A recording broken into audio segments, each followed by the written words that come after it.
Mengisi bejana hati kami dengan kebenaran firman. Kami sadar hidup ini begitu singkat, dan olehnya biar kami semua lebih serius dalam mengisi hari-hari hidup kami ini, Tuhan. Roh Kudus tuntun kami, pimpin perjalanan hidup kami, biar kami tidak salah di hadapan, dan terus bangkitkan gairah dan hasrat kami untuk kami hidup benar di hadapan-Mu, Tuhan. Tiba saatnya Kau akan berbicara lewat hamba-Mu, taruh perkataan-Mu dalam mulut bibir hamba-Mu, biar bukan hamba-Mu yang berkata-kata, tapi Engkau sendiri akan berkata-kata. Engkau pergunakan mulut lidah bibir hamba-Mu untuk menyampaikan kebenaran firman-Mu. Roh Kudus, Engkau ungkapkan rahasia firman-Mu, singkapkan kebenaran-Mu. Urapi setiap kami yang hadir pada sore malam hari ini, juga saudara kami yang menyaksikan dalam ibadah streaming ini, Tuhan. Terpuji nama-Mu kekal selama-lamanya. Dalam nama berkat Tuhan Yesus Kristus kami berdoa dan ucap syukur. Haleluya. Amin. Silakan.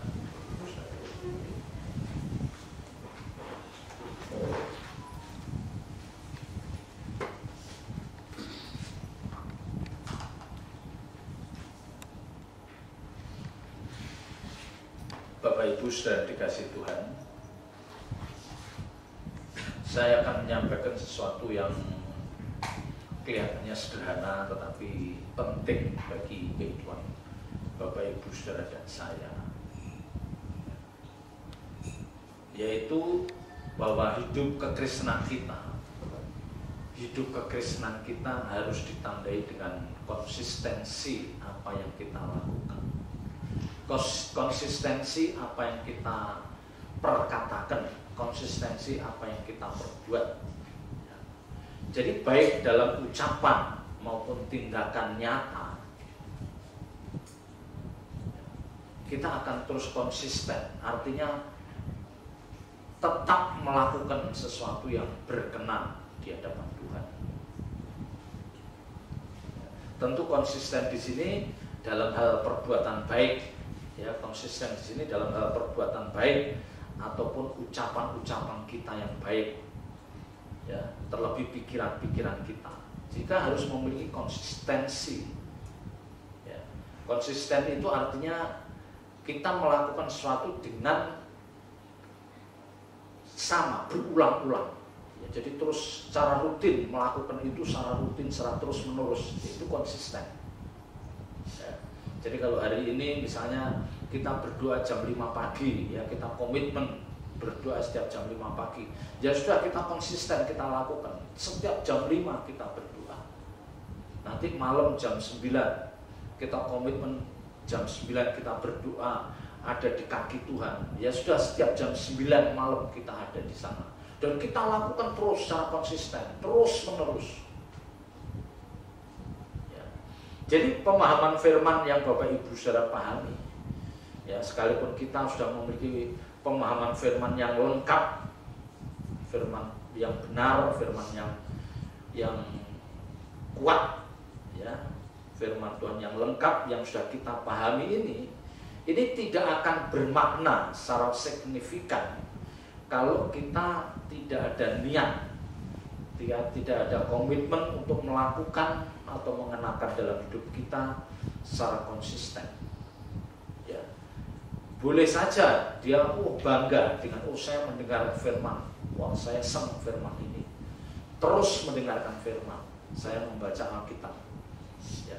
Tetapi kalau ini, ya, kalau apa yang kita dengar, apa yang kita pahami ini tidak diikuti dengan komitmen atau niat yang kuat untuk mengenakan kebenaran ini secara konsisten di dalam hidup kita, maka ini tidak bermakna. Ya. Jadi kita hanya akan menjadi orang-orang yang memiliki pemahaman yang lengkap tentang firman, ngerti firman, tahu, ya. Tetapi karena kita tidak konsisten dalam mengenakan dalam hidup kita, maka nggak bermakna. Artinya apa? Hidup kita sepertinya tidak berbeda jauh dengan orang-orang yang tidak memiliki pemahaman firman yang lengkap. Ya, tidak beda jauh. Ya, karena mereka mendengar firman tapi tidak mengenakan dalam hidupnya. Dia tidak mau melakukan itu dalam hidupnya secara konsisten, ya, berkelanjutan, berkesinambungan. Nah, ini yang diharapkan. Setiap kita harus ada keinginan, harus ada niat atau hasrat untuk secara konsisten mengenakan kebenaran firman ini dalam hidup kita. Ya, saya pun belum sempurna, ya, saya masih banyak, masih sering jatuh, ya, tapi saya merenungkan hal ini, ya, ternyata konsisten ini perlu sekali. Dan ini tidak mudah.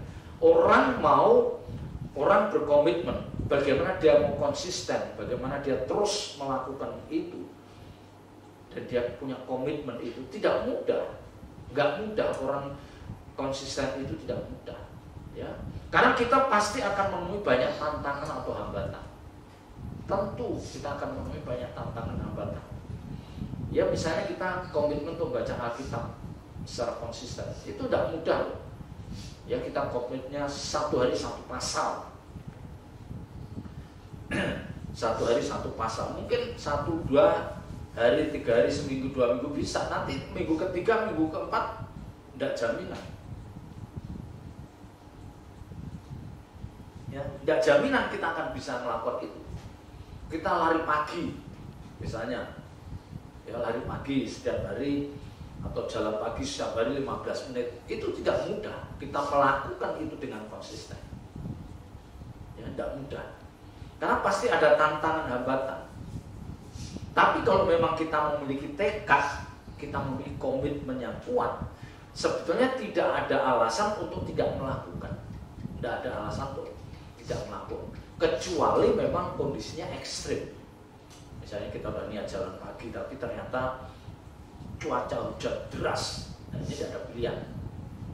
Ya, kita udah mempersiapkan doa malam, tapi ternyata keluarga kita ada yang masuk ICU, misalnya. Ya, jadi kita terpecah. Ya. Tetapi kalau tidak ada kondisi yang ekstrim, kita tidak boleh alasan untuk tidak bisa melakukan ini. Ya. Jadi banyak hal mestinya kita bisa konsisten. Dalam banyak hal mestinya kita bisa konsisten. Misalnya baca Alkitab, yang saya katakan sehari 1 pasal. Kita ada di ujung kaki Tuhan setiap malam. Ya, mungkin tergantung situasi, kalau tidak capek mungkin bisa jam 9, tapi kalau capek mungkin maju jam 8. Ya, karena kita capek mau tidur cepat bisa. Ya. Juga dalam tindakan kita, dalam tindakan nyata kita, misalnya kita mau ibadah konsisten, ya, jangan ikut terus nanti hilang, nggak bisa. Ya. Juga dalam tindakan dan perbuatan, misalnya kita sudah konsisten, saya mau sabar, udah kita komitmen bagaimana kita mau sabar. Apapun yang terjadi kita bisa nahan, sabar. Saya mau menjadi orang yang murah hati, ya, murah hati. Kita memaksa bagaimana kita bisa murah hati. Tentu di sini dalam murah hati yang dalam pimpinan Tuhan, ya, murah hati yang dalam pimpinan Tuhan. Ya. Misalnya kita berkomitmen untuk memperhatikan salah satu ponakan kita, ya, ponakan kita. Kalau anak kan nggak usah disuruh, pasti kita perhatikan lah. Ya, kalau anak udah otomatis. Nah, ini misalnya ada ponakan dari suami, dari istri, kita komitmen karena kasihan ini. Anak ini kasihan, kalau nggak saya perhatikan dia bisa terhilang. Jadi kita fokus perhatikan. Jadi melakukan sesuatu yang konsisten itu tidak mudah. Kelihatannya ringan, kelihatannya sepele, kelihatannya mudah. Tapi sebenarnya tidak mudah itu. Nah, satu hal yang mau saya sampaikan Bapak Ibu Saudara. Sesuatu yang dikerjakan dengan tidak konsisten. Jadi kalau kita mengerjakan sesuatu yang tidak konsisten, ini tidak akan memberikan hasil yang maksimal. Kita tidak akan memperoleh hasil yang maksimal. Atau bahkan kita sama sekali tidak akan mendapatkan hasil apa-apa. Ya, misalnya gini aja yang gampang. Ada orang kan sering bilang minum apa? Minum ketumbar. Ya, bagus, ya, direbus. Ya, ketumbar bagus. Ya. Nah, memang mungkin kalau dia yakin bagus, ya dia harus konsisten minum itu. Terus kapanpun minum. Kecuali memang di luar kota nggak ada persiapan. Tapi sepanjang ini dia harus minum. Tapi kalau kita minumnya hanya sekali, 2 kali, atau seminggu 2 minggu, habis itu selesai kita nggak minum lagi, kita nggak menikmati hasil itu. Tidak menikmati sama sekali. Sama dengan orang makan sayur. Makan sayur itu sehat, wasiat. Dia tahu. Nah, dia makan sayur itu dalam 1 minggu itu sayur terus. Habis minggu kedua, ketiga, tidak sama sekali nggak nyentuh sayur. Ya nggak ada artinya. Nggak ada artinya sama sekali. Ya. Semuanya kalau tidak konsisten nggak ada artinya. Belajar juga gitu. Belajar bahasa Inggris, ya seperti itu. Ya kita ngotot bahasa Inggris, tapi ada hanya seminggu, 2 minggu, sebulan. Habis itu kesananya enggak, yang enggak menghasilkan apa-apa. Jadi orang-orang yang bisa menikmati hasil kerja kerasnya dalam bidang apapun, itu adalah orang-orang yang konsisten melakukan itu. Itu orang-orang yang konsisten. Ya. Nah, sekali lagi saya katakan tidak mudah kita mewujudkan. Untuk kita konsisten itu tidak mudah. Ya, tidak mudah. Ya, tidak mudah. Apalagi kalau misalnya tumbar tadi kita harus bersihin, harus merebus, nanti ya, habis nyari lagi. Ya, itu tidak mudah. Yang tinggal minum saja kita kadang-kadang males, apalagi kita mau persiapkan. Tapi ya itu kalau kita nggak konsisten, nggak ada artinya. Ya bolehlah kita bolong misalnya sehari 2 hari, boleh lanjut terus. Tapi kalau misalnya kita rutin 1 bulan terus habis itu kesananya nggak melakukan, tidak banyak artinya. Ya, tetap tidak akan bermakna dalam tubuh kita. Ya pernah kan kita ngobrol sama teman kita perawat, dia katakan, wah ini makanan ini bagus. Ya lihat aja kamu makannya kapan, berapa kali. Ya kalau makannya hanya 4, 5, 6, 7 kali aja, habis itu nggak makan, udah ada artinya. Bener itu, nggak ada artinya. Nggak ada artinya. Dia makanan itu bergizi, tapi dia makannya hanya seminggu. Minggu kedua, ketiga sampai ke sana nggak makan lagi, ya nggak ada artinya juga. Ya, betapa pentingnya konsisten ini. Ya. Konsisten ini bisa dikatakan adalah seperti orang-orang yang melakukan itu ya dengan terus menerus. Dia tidak pernah tidak melakukan, dia tetap dalam kondisi seperti itu. Ya, yang di dalam Alkitab bisa dibahasakan dengan setia. Ya, setia itu berarti dia terus melakukan. Bisa dibiasakan dengan bertahan sampai kesudahannya, itu bisa. Ya. Coba kita baca di dalam Injil Matius pasal 10. Injil Matius pasal 10. Coba Mas Yosef baca. Injil Matius pasal 10 ayat 22.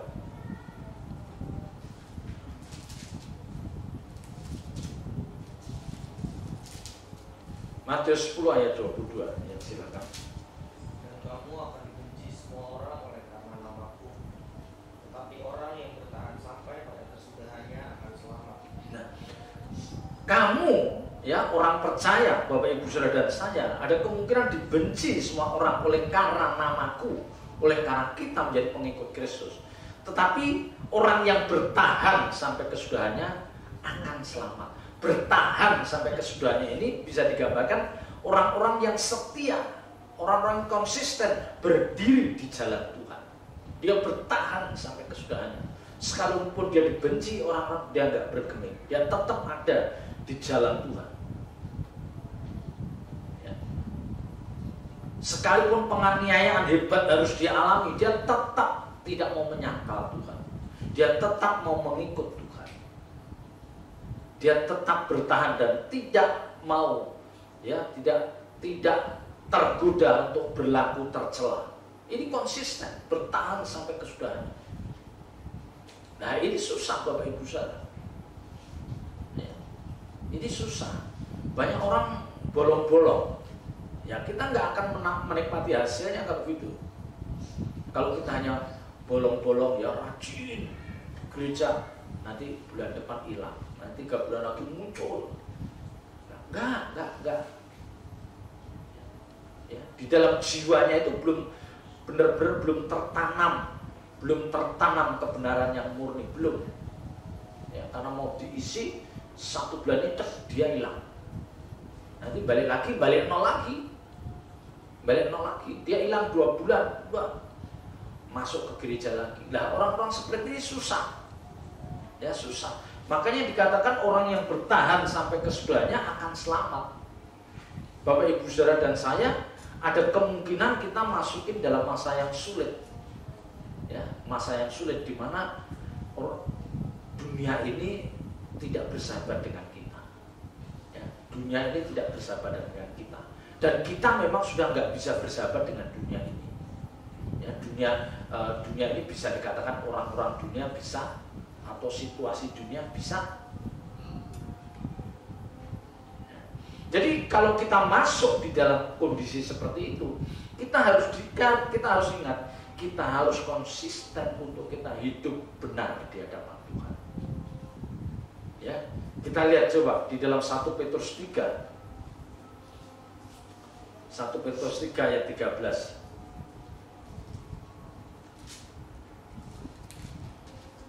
1 Petrus 3 ayat 13. Ya, dan siapakah yang berbuat jahat terhadap kamu jika kamu rajin berbuat baik? Siapakah yang akan berbuat jahat terhadap kamu jika kamu rajin berbuat baik? Nah, ini garis bawahi, rajin berbuat baik. Ya, bukan gini loh. Siapakah yang akan berbuat jahat terhadap kamu jika kamu berbuat baik? Bukan gitu. Tapi ada kata-kata rajin. Artinya apa? Konsisten, terus menerus. Jadi baik kita itu nggak bisa hari ini baik, besok enggak. Ya, besok baik, besoknya lagi enggak bisa. Ini rajin berbuat baik. Jadi kebenaran ini, ya, kebenaran ini seperti menggaransi, ada garansi, jaminan bahwa kalau kita konsisten berbuat baik, kalau kita konsisten rajin berbuat baik, maka kita tidak akan dijahati orang. Kita tidak akan dijahati orang. Ya. Nah, kita mengamini kebenaran ini, kita nggak menyangkal kebenaran ini. Ya. Tapi yang menjadi persoalan adalah betapa sulitnya orang itu konsisten berbuat baik. Rajin berbuat baik itu susah. Nah, di sini masalahnya.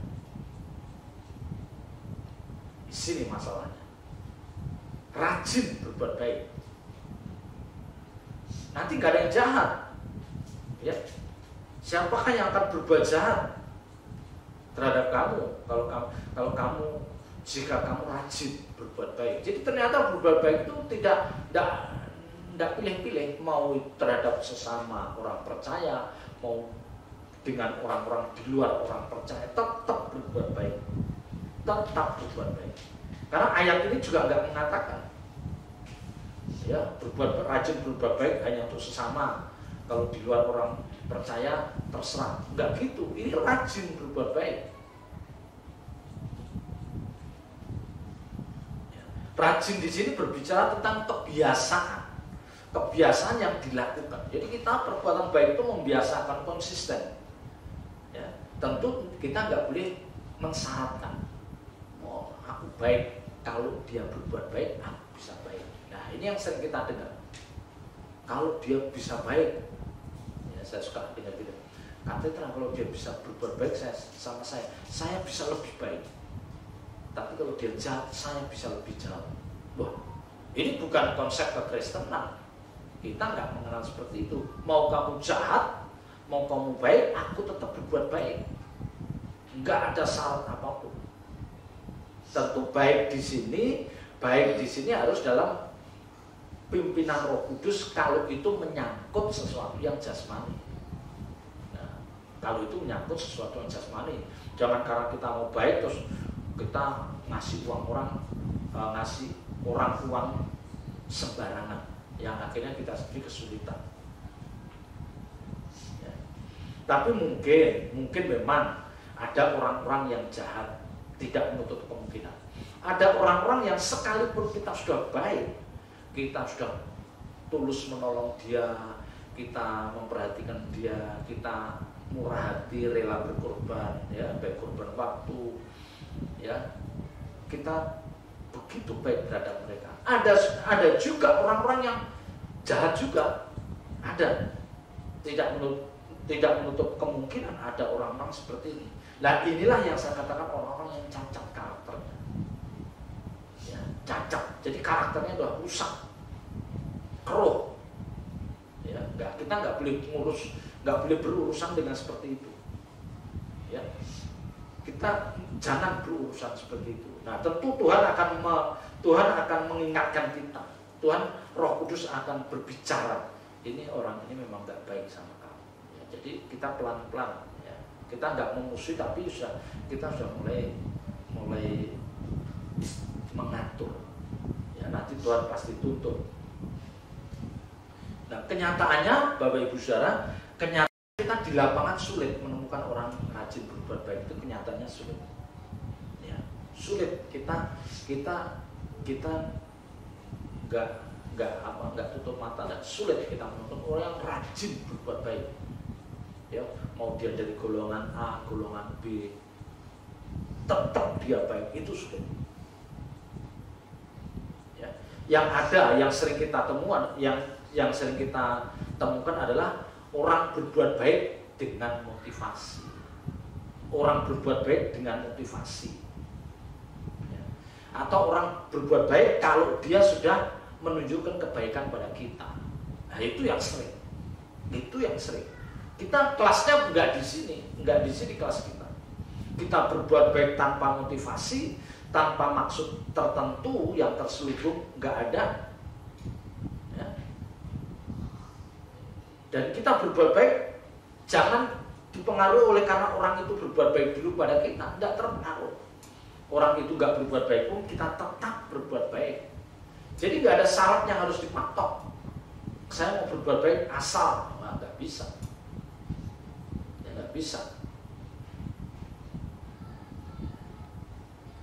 Jadi perbuatan baik ini dinyatakan di situ rajin berbuat baik. Ya tentu semua itu dalam pimpinan Roh Kudus, ya tentu dalam pimpinan Roh Kudus. Kalau tidak nanti kebablasan, Artinya apa? Dia bisa mengorbankan orang di rumah. Ya, perbuatan baik yang tanpa pimpinan Roh Kudus dia mau menyenangkan orang, akhirnya yang di rumah yang dirugikan. Nah repot ini. Ya, saya terus mengatakan bahwa perbuatan baik itu sangat penting, ya, karena apa? Karena kita nanti dihakimi itu menurut perbuatan kita. Ingat, kita dihakimi menurut perbuatan kita, bukan menurut iman kita. Dihakimi menurut iman, bukan perbuatan kita.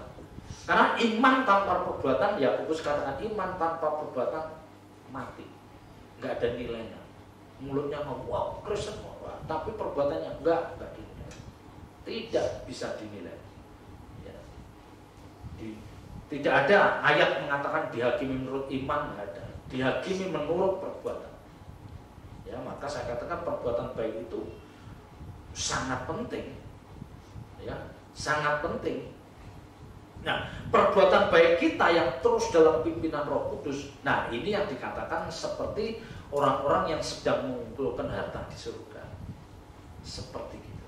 Jadi perbuatan baik, dia direndahkan, dia dipermalukan, dia dikhianati oleh orang. Tetap kita terhadap orang itu kita tetap tulus. Dia minta pertolongan, tetap kita bantu. Dia kesulitan, kita tolong, tetap. Nah, orang-orang seperti ini yang dikatakan mengumpulkan harta di surga. Coba ayat 14. Ayat 14 dari 1 Petrus 3 ayat 14. Tapi sekalipun kamu harus dibuka juga karena kebenaran, kamu akan berbahagia. Sebab itu janganlah kamu takuti apa yang mereka takuti, dan janganlah gentar. Nah, ini sekalipun kamu harus menderita juga karena kebenaran. Jadi karena kebenaran, karena perbuatan baik kita. Karena perbuatan baik kita itu kan suatu kebenaran. Sekalipun kamu harus menderita juga karena perbuatan baik kamu, kamu akan berbahagia.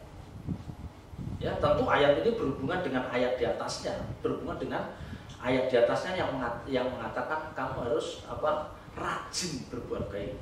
Nah, orang yang rajin berbuat baik itu adalah orang-orang yang mengerti kebenaran, adalah orang-orang yang mengenakan kebenaran itu di dalam hidupnya. Nah, orang seperti ini kemungkinan besar dia akan menderita. Tapi di sini katakan, kamu akan berbahagia. Ya. Jadi perbuatan baik yang orang percaya lakukan, perbuatan baik yang Bapak Ibu saudara lakukan, itu pasti atau hampir pasti kualitasnya di atas perbuatan baik yang dilakukan oleh orang-orang yang tidak mengenal kebenaran. Ya, jadi perbuatan baik kita, perbuatan baik orang percaya yang dia dilandasi kebenaran firman Tuhan, itu pasti lebih berkualitas dibanding dengan mereka yang tidak mengerti kebenaran. Orang-orang di luar Kristen baik, tapi kita harus lebih baik. Kualitasnya beda. Dia memberi, kalau Alkitab kata, dia memberi dari kelimpahan, tapi kita memberi dari kekurangan kita. Beda lagi. Dia memberi karena dia berkelimpahan, dia memberi. Kita memberi dalam kekurangan. Artinya apa? Kita pas-pasan tapi tetap bisa memberi. Ya, beda lagi. Jadi perbuatan baik yang kita lakukan itu sesuai kebenaran firman Tuhan. Dan ini seringkali membuat kita tidak nyaman. Seringkali membuat kita tidak nyaman. Tetapi Alkitab katakan, kamu akan berbahagia. Nah, ini bagaimana? Apa maksudnya? Kok kita akan bahagia? Ada jaminan kalau kita terus berbuat baik kita pasti bahagia. Saya berani katakan Bapak Ibu saudara, perbuatan baik yang kita lakukan yang dipimpin Roh Kudus pasti akan buat Bapak Ibu saudara bahagia. Ya, paling tidak kita bisa mengatakan bersyukur. Saya puas bisa menolong orang itu. Pernah nggak Bapak Ibu saudara mengatakan saya puas bisa membantu orang itu? Atau pernahkah Bapak Ibu saudara mengatakan, aduh saya nyesel nggak bisa membantu orang? Padahal Bapak Ibu saudara ada kemampuan, tapi tidak membantu.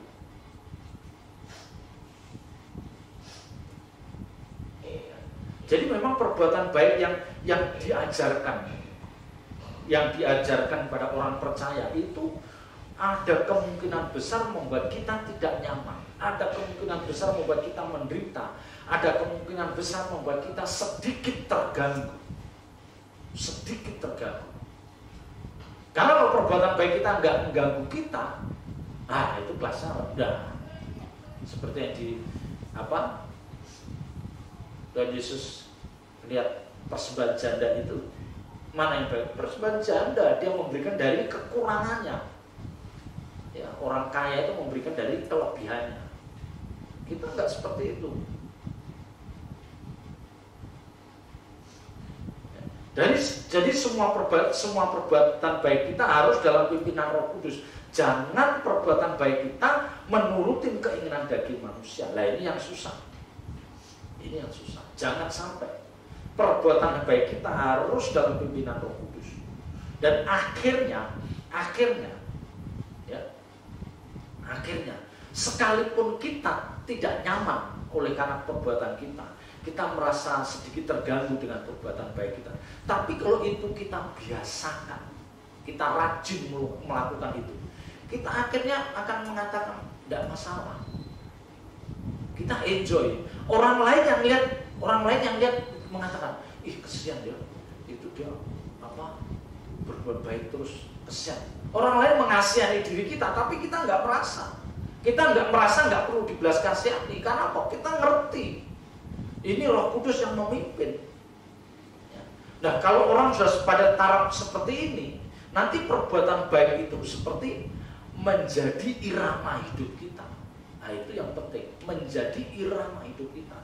Maka Alkitab katakan, memikul salib menyangkal diri, itu menyakitkan. Perbuatan baik itu ya seperti itu. Memikul salib menyangkal diri. Orang menyangkal diri itu nggak ada yang enak. Kalau kita mau melakukan yang kita senang, objokan, ngerti? Karungan, istilah karungan. Kalau kamu melakukan yang kamu senang, karungan. Orang dunia pun bisa. Kamu melakukan yang kamu tidak suka, tetapi Tuhan nyuruh kamu lakukan. Nah itu,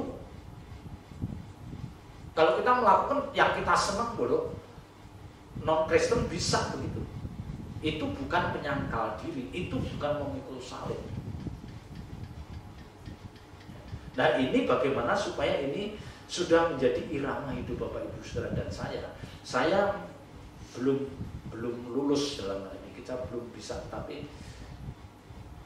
berjuang, ya, mulai nggak banyak ngomong, mulai udah, ya supaya nggak banyak salah. Ya, kemarin waktu kita Zoom, Bapak Ketua Sinode ingatkan, saudara jangan banyak ngomong. Makin banyak ngomong, kemungkinan banyak salah, saudara. Ya, kita itu makin banyak ngomong, kemungkinan salahnya makin banyak. Ya bukan berarti terus diem, tapi yang kita bicarakan harus memang benar-benar yang berbobot. Karena ucapan kita pun harus dipertanggungjawabkan. Nah itu masalahnya. Ucapan kita pun ternyata harus dipertanggungjawabkan di hadapan Tuhan. Nah, sekarang kita tanya, di mana letak bahagianya? Di mana letak bahagianya? Nah, di situ tadi yang saya katakan, kalau kita melakukan perbuatan baik yang itu dalam pimpinan Roh Kudus, kita pasti akan merasakan sukacita. Pasti kita akan merasakan suatu, ada damai di dalam hati kita.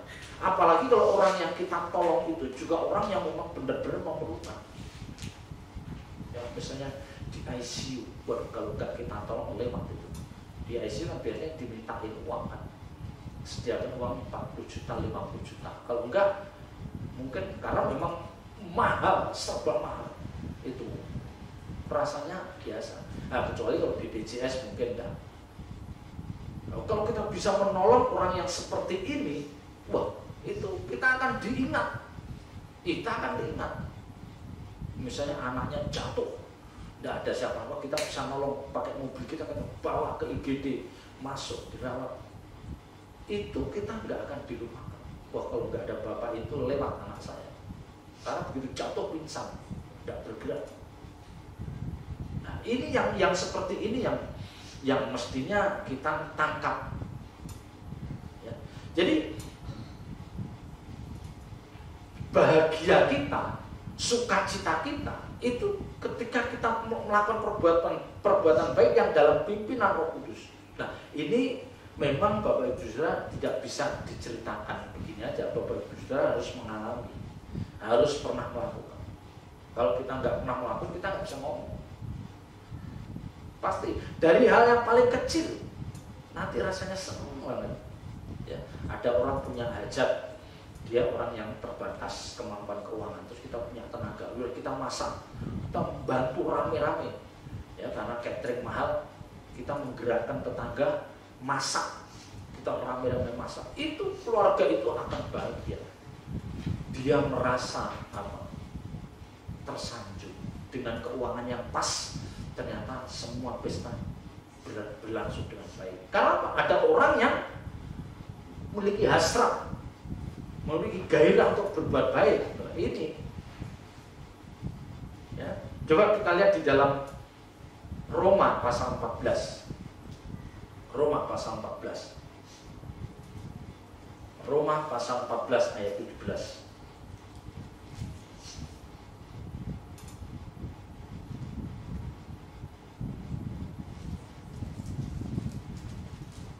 Sebab kerajaan Allah bukanlah soal makanan dan minuman, tetapi soal kebenaran, damai sejahtera dan sukacita oleh Roh Kudus. Nah, kerajaan Allah bukan soal makanan dan minuman.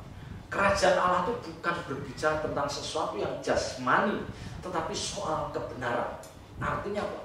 Orang-orang yang sudah membiasakan mengenakan kebenaran itu di dalam hidupnya, nanti itu akan terbawa sampai kerajaan Allah. Jadi kalau di dunia ini karakternya jelek, jangan berharap nanti di sana karakternya berubah bagus. Tidak mungkin. Tidak mungkin.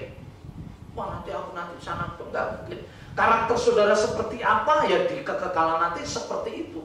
Yang akhirnya Tuhan akan katakan juga mantas. Ya. Jadi karakter ini melekat dalam jiwa kita, melekat nanti yang menyertai kita. Kualitas yang dikatakan kualitas manusia batiniah itu menyertai kita sampai kekal nanti. Ya, kalau kita berbicara tentang kerajaan Allah, bukan berbicara sesuatu yang jasmani, tetapi tentang kebenaran. Kebenaran yang dipahami orang itu yang bisa dikenakan, dan damai sejahtera dan sukacita oleh Roh Kudus.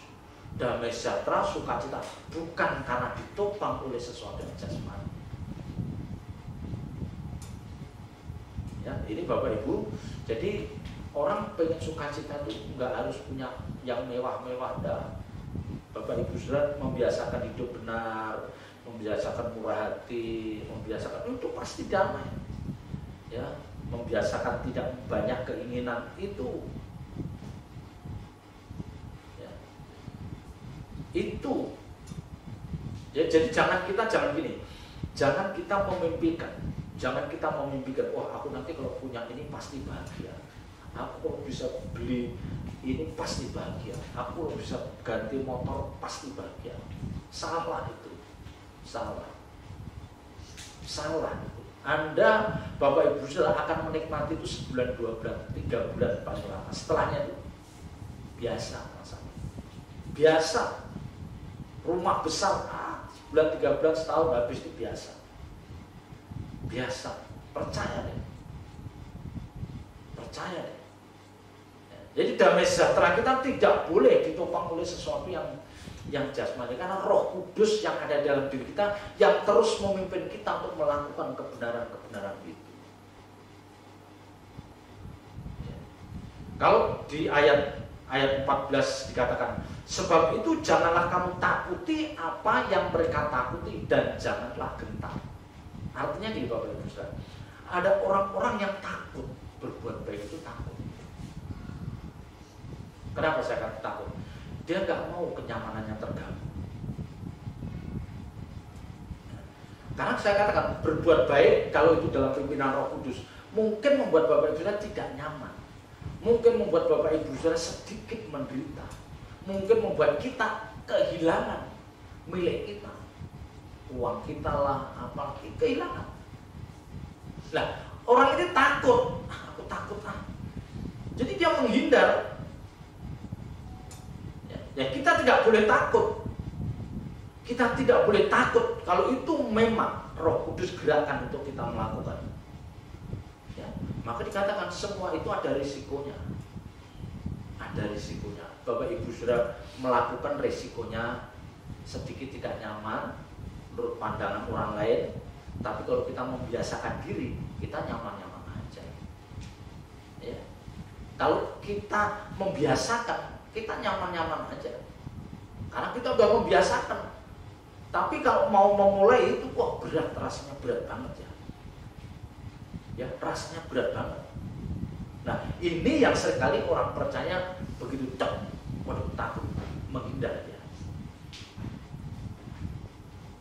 Ya, maka dikatakan jangan kamu takuti. Ya, tentu ayat ini tidak mungkin tanpa alasan, pasti ada alasannya. Sebab itu janganlah kamu takuti apa yang mereka takuti dan janganlah gentar. Kalau orang lain takut berbuat baik karena apa? Takut kehilangan, takut kenyamanannya terganggu. Itu takut, dan kita nggak boleh. Kita tidak boleh takut. Ya, kalau memang itu Roh Kudus gerakan, nggak bisa. Dan memang semuanya itu ada pertaruhannya, semua itu ada risikonya. Ya, tapi kita tidak ada pilihan. Kita harus berani melakukan. Karena Alkitab katakan, jangan kamu takuti apa yang mereka takuti. Ada orang-orang yang takut berbuat baik. Ini penting. Ada orang-orang yang takut berbuat baik, khususnya orang-orang yang kaya, orang-orang yang sangat kaya, dia takut berbuat baik.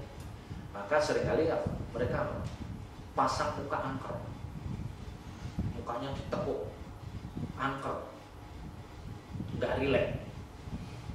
Terus nanti kalau yang perempuan terus jutek, ya sudah, orang takut. Karena dia tahu kalau saya ramah, kalau saya murah senyum, kalau saya ini, nanti orang ke saya gampang pinjam duit, minta dibantu. Makanya dia masang wajah seperti itu. Peragaan hidupnya disetting seperti itu supaya orang segan. Nah, ini orang-orang yang sangat takut dia berbuat baik. Dia udah tutup telinga, dia tutup mata hatinya, ditutup, dia nggak mau dengar suara Roh Kudus. Pokoknya takut aja. Ya. Jadi dia merasa kurang aman. Ya, waduh, hartaku banyak banget. Misalnya sampai puluhan miliar, apalagi sampai ratusan miliar. Kalau dia sampai murah hati, ramah, wah, terus semua orang banyak, itu ngeri aja. Si A dipinjemin, si B pinjemin. Waktu si A, si B dipinjemin, lah si C nggak dipinjemin, nggak enak. Nah, dia takut di situ. Makanya seringkali orang kaya itu pasti pasang, ya nggak selalu sih, kebanyakan, wah kelihatan galak, kelihatan, biar dia nggak diganggu kenyamanannya. Nah ini bukan konsep hidup kekristenan. Ini bukan konsep hidup kekristenan. Ya, dikit-dikit bilang aku nggak punya duit, padahal duitnya banyak. Ya, nggak punya duit, nggak mau diganggu. Ya, kita memang tidak harus setiap orang yang ini kita bantu, nggak harus. Kita tetap dalam pimpinan Roh Kudus. Sekali lagi saya katakan tetap dalam pimpinan Roh Kudus. Ya, tetapi jangan kita menutup celah. Kalau kita menjadikan mata hati kita tuli, nggak mau mendengar suara Roh Kudus, ya sudah, kita nggak pernah akan menjadi anggur yang tercurah, roti terpecah, nggak akan. Dan ini bukan konsep kekristenan, bukan konsep hidup kekristenan. Kapan kita menjadi terang? Kapan kita menjadi garam? Kalau kita seperti itu, ya nggak bisa.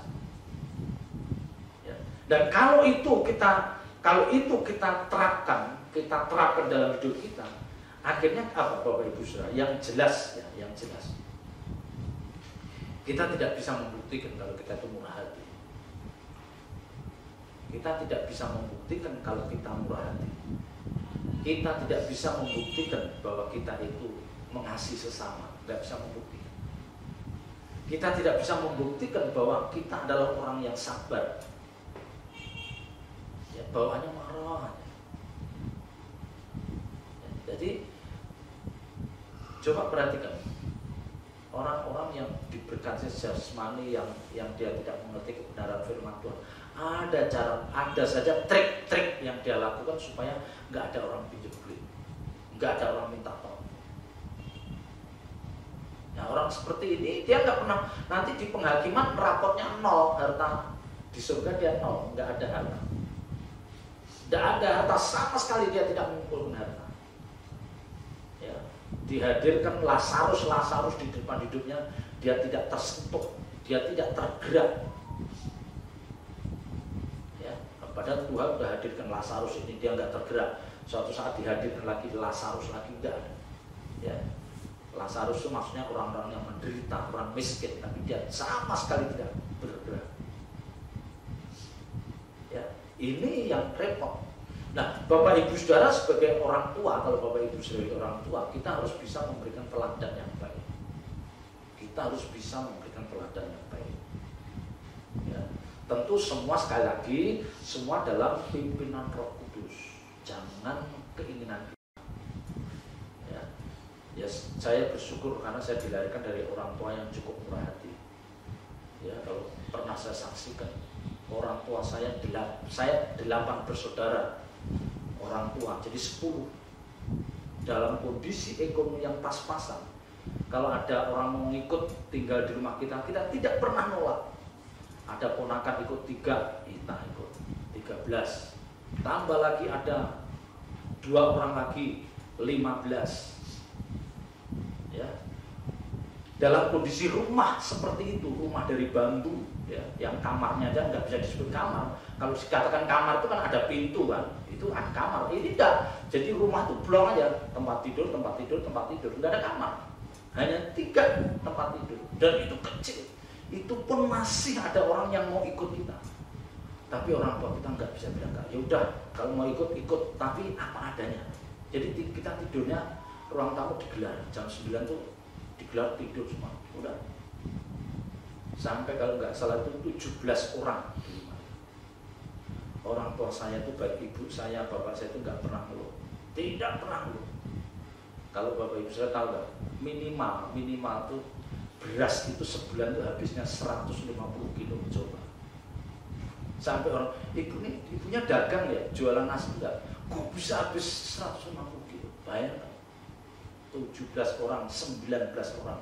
Belum kalau ada orang anak-anak main bulu tangkis mau makan silakan seadanya. Itu saya pikir kok bisa ya gitu ya. Tapi saya bersyukur, saya kalau mengingat itu luar biasa, enggak pernah mengeluh.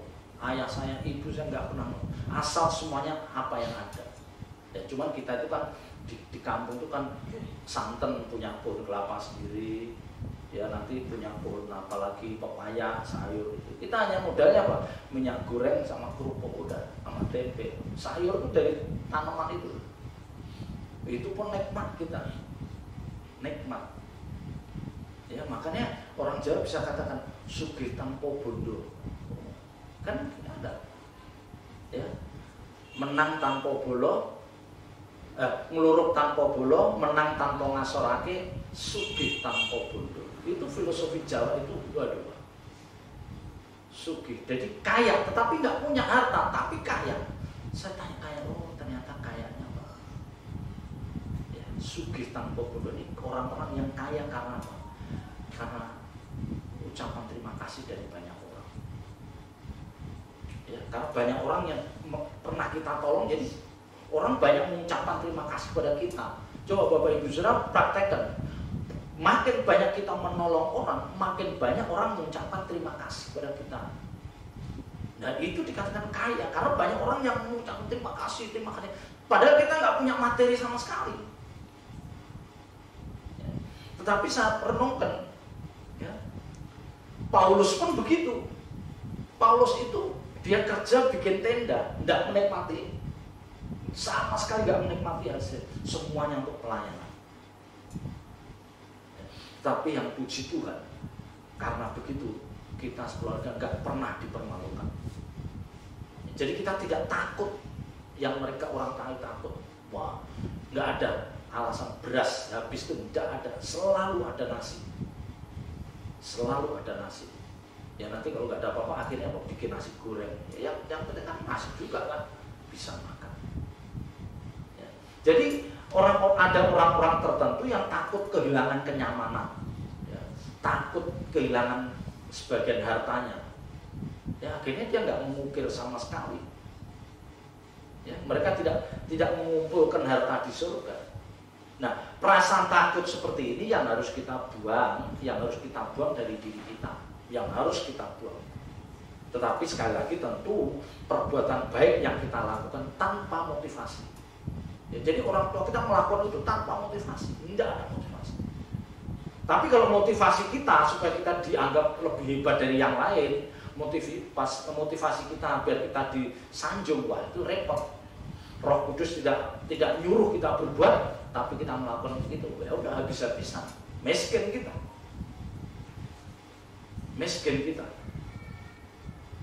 Ayat 15.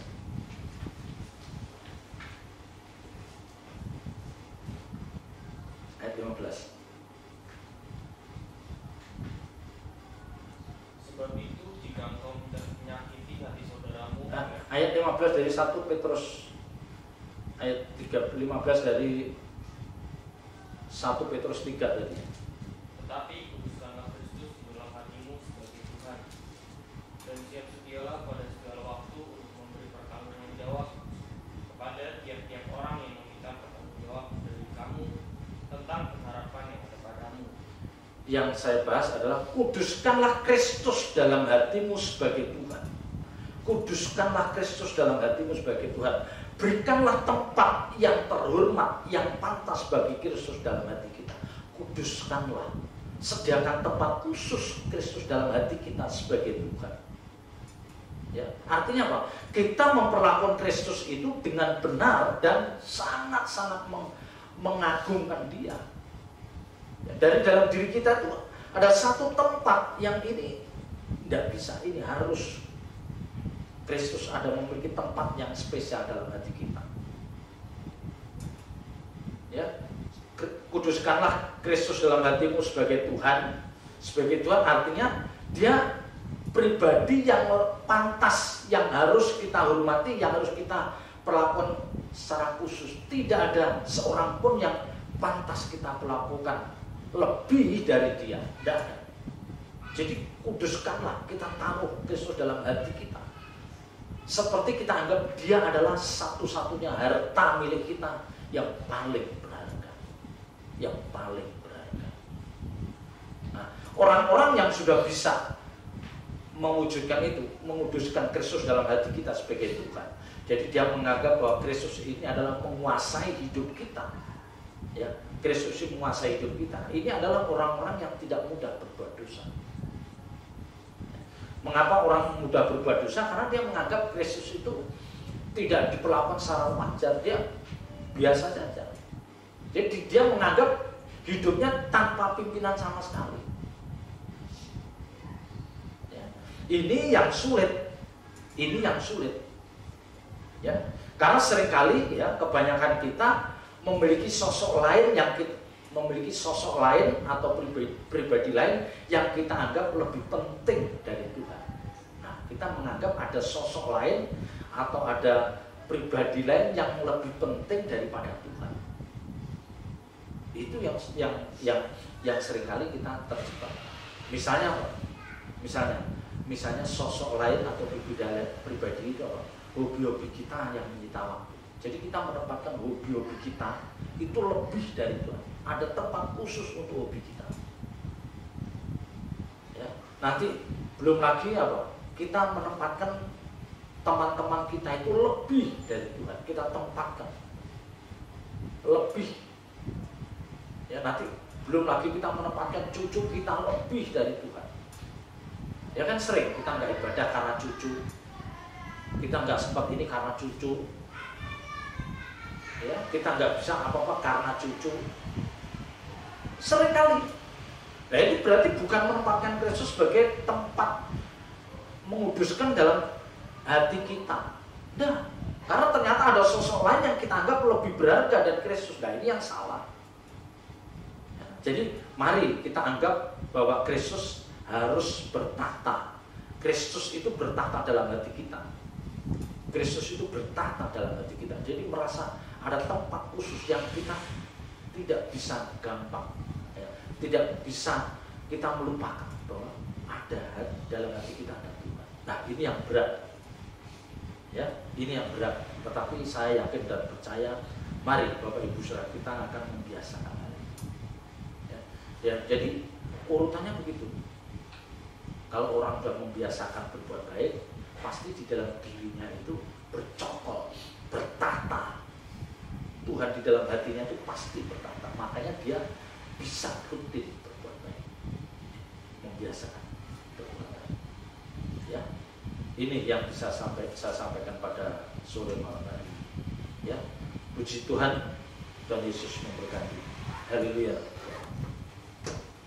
Mari, saya undang Bapak Ibu saudara bangkit berdiri, kita angkat pujian yang mengatakan, Tuhan Engkau pembelaku.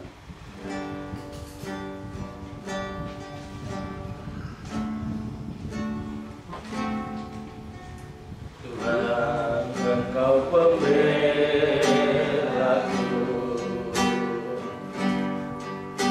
di sepanjang jalan hidupku, dalam kesesatan, dalam perjalanan, maupun dengan setiamu.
di surga, kami bersyukur Tuhan atas lawatan-Mu pada sore malam hari ini.